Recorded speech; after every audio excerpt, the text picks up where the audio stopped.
Hello guys, so today we are going to the Ammonia Lab, and at the very beginning I want to go through some key concepts of this lab. So this is a molecular formula of ammonia. It's very cute, and the spatial structure, the molecular structure of ammonia is like this. So it is not symmetric, and from this we can see the nitrogen atom, it has the negative charge because it can attract the electrons, and for the hydrogen they have a little bit positive charge.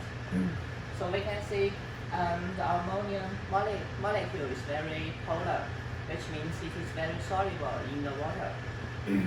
Ammonia is air pollutant, and so it is very soluble in water, and it can come from our daily life. For example, this is the urea, and it comes from the restroom. And in the environment, the urea can react with water to form ammonia and CO2. And this process is very slow, but if we have a long time, we will have ammonia accumulate in the restroom. That's why if the restroom is unclean, it will have a very bad smell.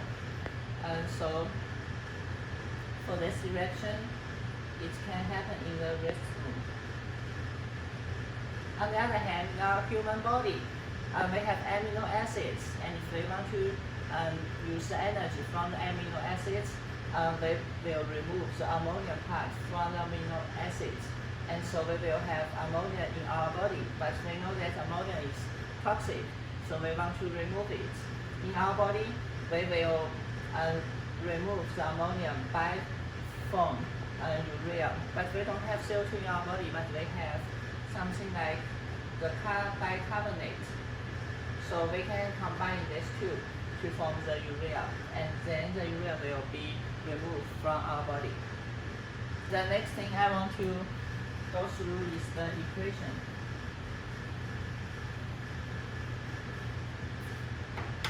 So can you guys in the lab protocol, page number 4, and look at equation 7. For this equation, we have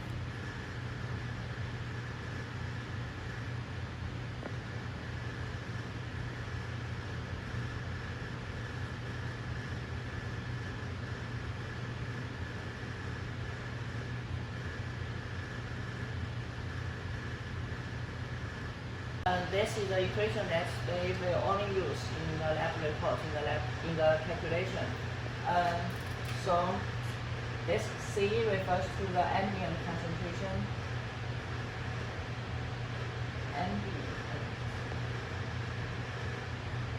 Ambient air concentration of ammonia, and the unit. So this is of ammonia, and the unit is microgram per cubic meter. The unit is very important. And then the M refers to the mass of ammonium. So this is the mass of NH4 plus, because we can only measure the ammonium concentration in the cubits in the water solution. And the T refers to the exposure time. And the unit is minutes. That's hour. And we also have some constants in this equation. And this one are the conversion factors, so they are just constants. But for this one, this is the sampling rate.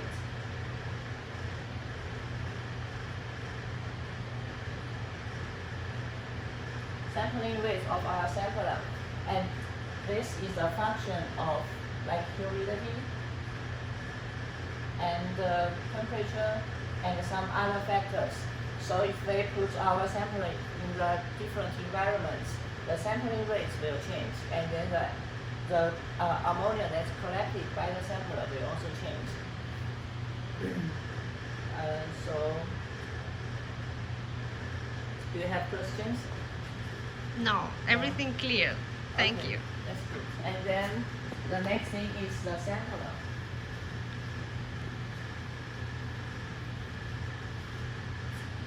So during the experiments, we are going to use the sampler, and the structure of sampler is kind of like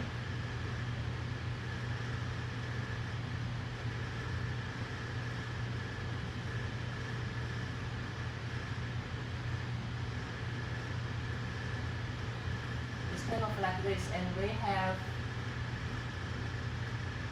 the cartridge inside this sampler.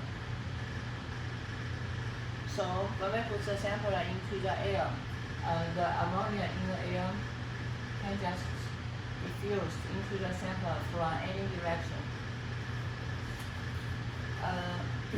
It should be noted that this sampler only collects non-particulate ammonia, and it starts collecting the ammonia in the air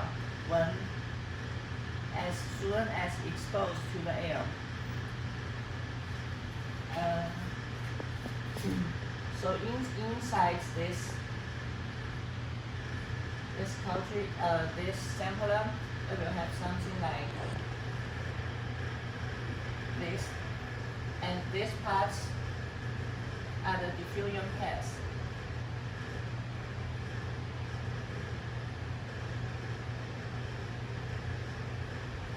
So the ammonia can just go through this diffusion pads to the cartridge here, and this part can absorb ammonia in the air.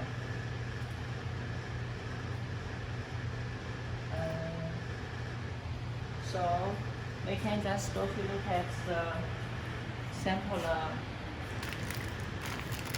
So this is a cartridge, and this is our sampler. And then this is our cartridge. I can open this.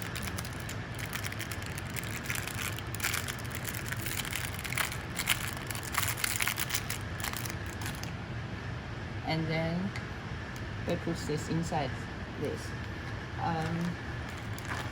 You want to put it now? Or I can put this to here first. Oh, yeah. And then this is a plate, and by having this plate, we can hang this to some place, and then we can just screw it this to here. So we can have our sampler here. So in the experiment, we are going to put this cartridge inside the sampler. So open this. Yeah. Oops. Put this. Yeah. I think it is on this side.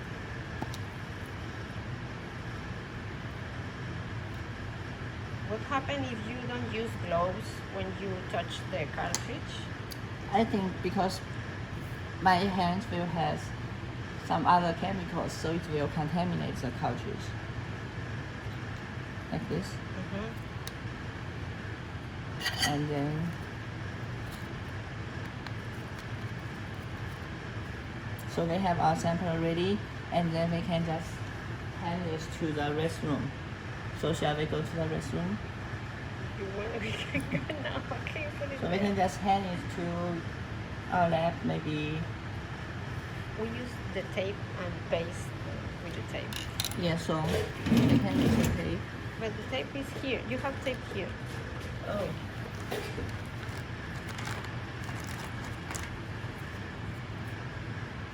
So we can use the tape.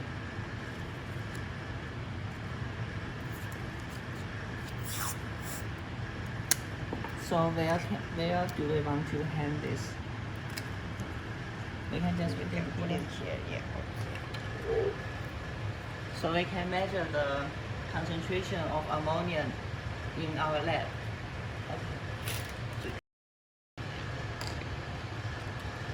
So what happens is we put this in the restroom and someone touch it. That is bad. So we need to write, don't touch.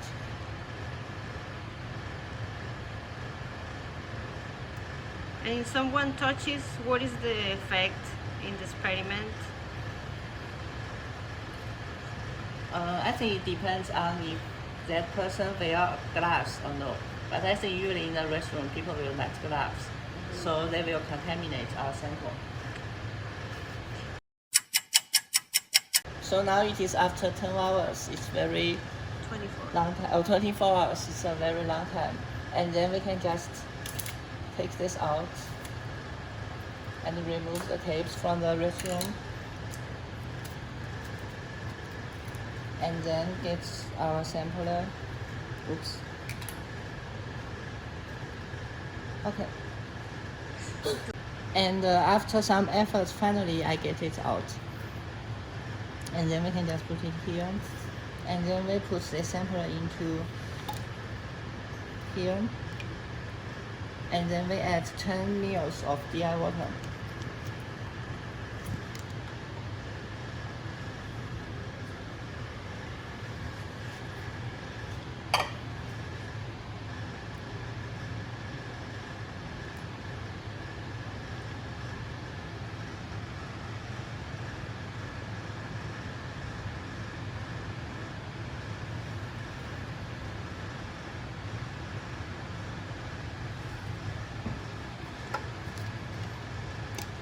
And put this into our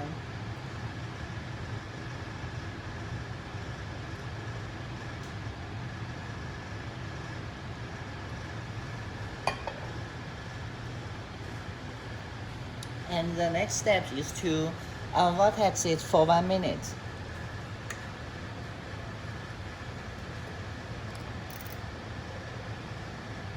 Why are you doing this?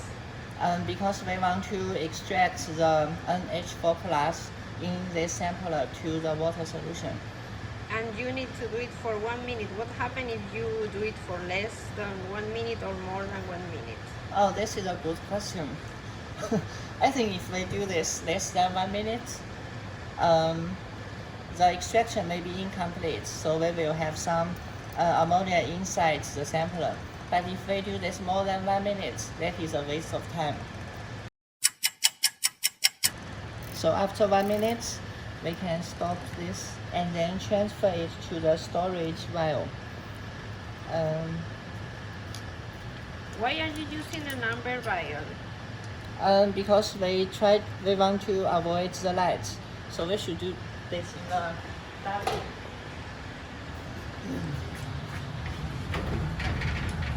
This dark. And what happens if you have light? I think the light will have some influence on the chemicals. Okay.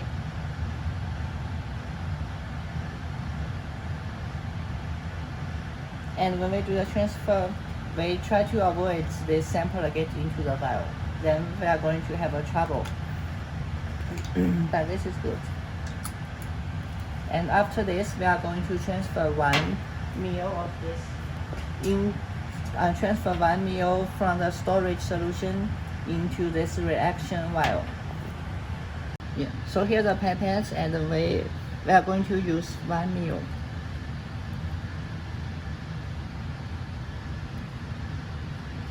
It's good. And then this is storage and this reaction.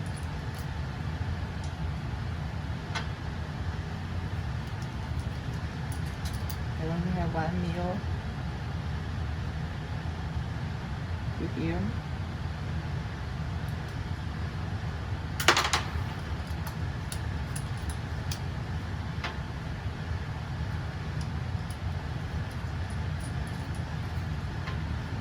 And after this step, we are going to add different solutions into this reaction vial.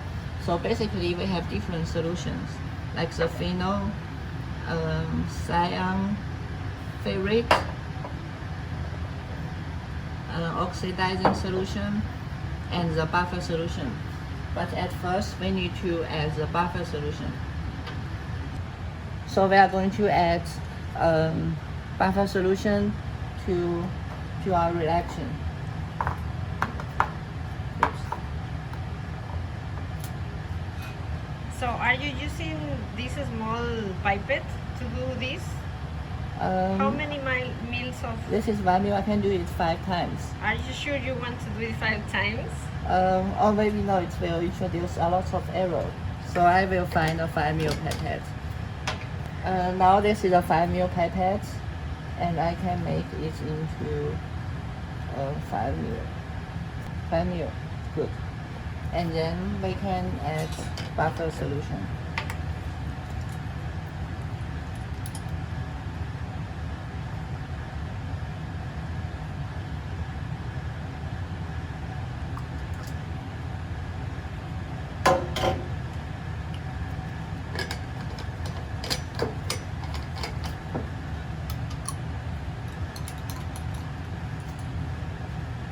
And then we add 1 ml of the oxidizing solution. Because this is oxidizing solution, we should be very careful. Wow, this is too tight. So when you go to 1 ml,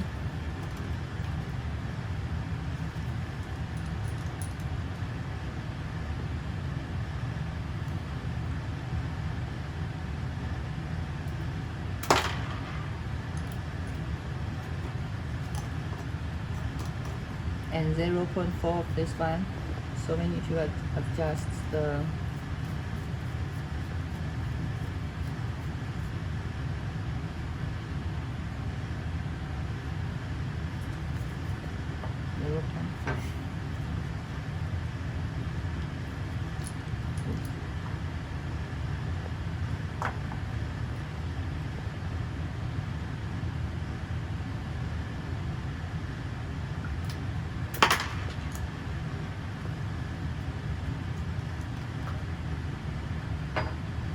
and another 0.4. Oops. Oh, the smell of the phenol solution is very weird. Do you like this smell? No. Oops.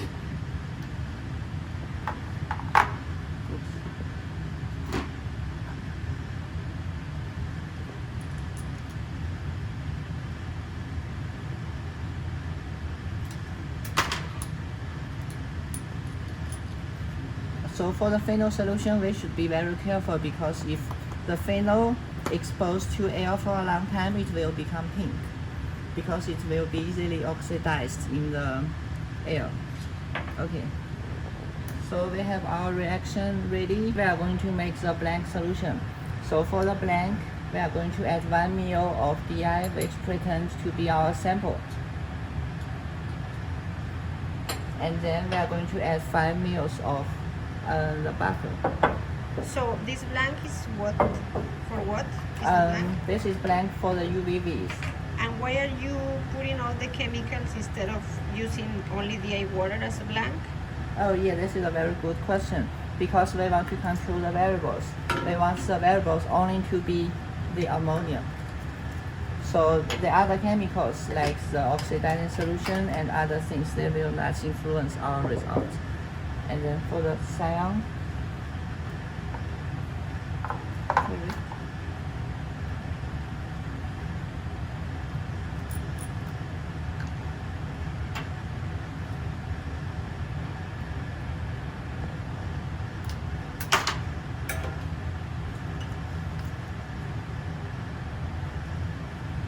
and phenol 0.4.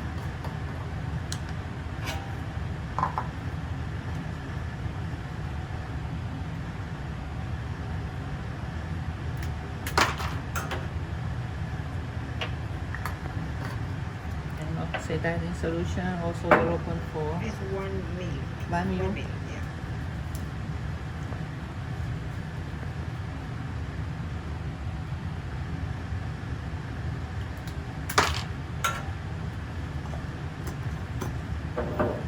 And after that, we are going to put this for the reaction for 1 hour. Shall we shake? For 1 hour, so we want to avoid this to expose to the light. So this is the toilet paper. Oh, this is paper towel. Don't waste paper towel in these days. So after 1 hour, we just get out of our sample, and then we transfer our solution into the cuvette.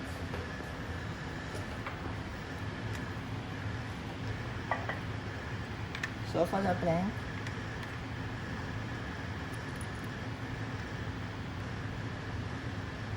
to here.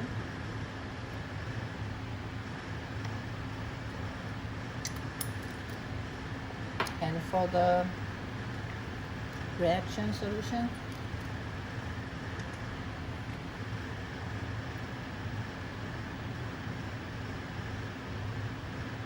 oh, it's become blue, but the color is a little bit light. Can I have a, you can see, yes, blue.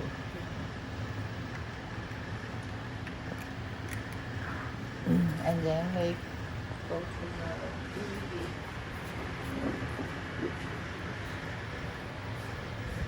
Oh, another paper towel.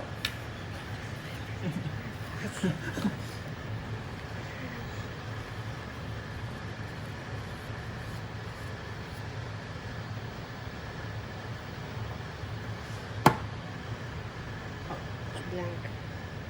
So we blank it.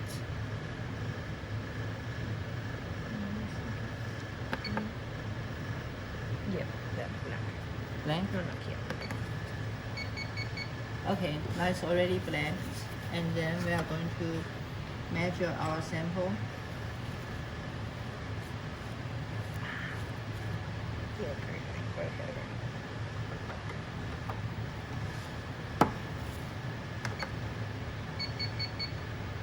And this is our readings.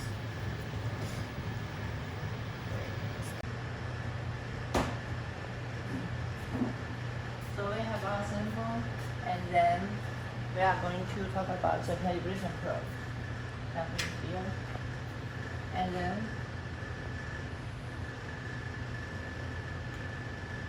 the TA will prepare the calibration curve, and the data will be provided. So basically, we will have something like 0.1, 0.2, 0.5, 0.8, and 1. And this is X, the unit is ppm. ppm of ammonia. And this is Y, and this is ABS. For the calibration curve, I think we have already done in the first class, in the first lab. So we will have some points like this. So based on this data, we can make a linear regression.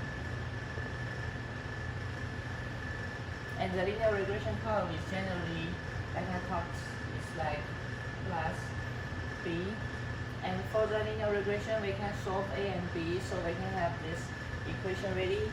And in this equation, we know that Y refers to the UV with reading. And then the X refers to the concentration of NH4 plus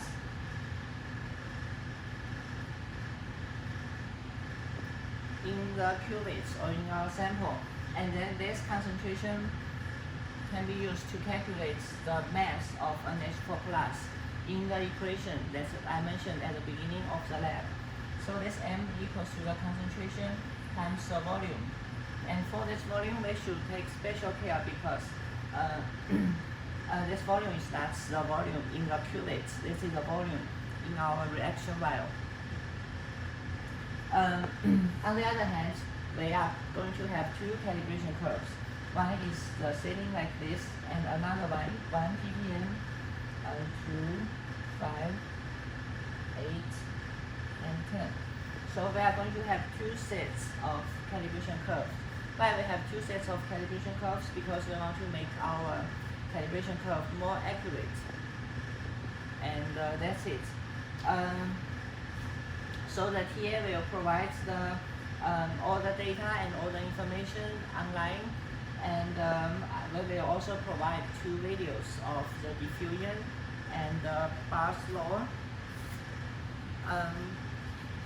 So if you guys are interested, you can look at these two videos, and these two videos are helpful for the lab report.